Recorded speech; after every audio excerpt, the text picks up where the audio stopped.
Mae'n amser o'r flwyddyn pan mae llawer iawn o bobl yn meddwl prynu car newydd. Dipyn bach o top secret tips i ddarllenwyr y Cymro. Mi gynna i erthygl ar y mater yn yng ngholofn mis nesaf. Deutha chi neu cynghori o'n profiad i sut a pryd ddylsach chi brynu car. Yn syml iawn, na i drio grynhoio i funud y hanner o'ch amser chi. Yma, da ni yn trio canolbwyntio ar geir 3 oed. Rheswm penna am hynny ydy bod y ceir erbyn hynny, ond wedi ysgewchu efo milltiroedd isal arno fo, wedi gwneud yr colled mwya yn ariannol, hynny yw, yn aml iawn wedi haneru yn ei werth, a felly da ni'n cynghori bobl i brynu rei mileage isal rhwng 2 a 3 blwydd oed.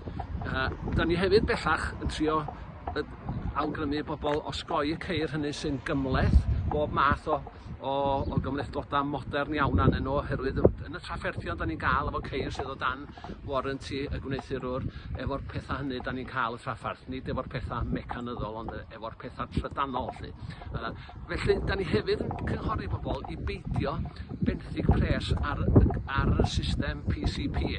Wan bydd llawer iawn o bobl, yn enwedig bobl ifanc sy'n edrych ar y pwt bach yma yn ymwybodol iawn ohono fo, a bod chi'n cael eich gwthio gan wneithurwyr a gwerthwyr ceir i brynu car ar PCP. Felly mae hwnna'n rhywbeth mawr sydd gennym ni dan sylw.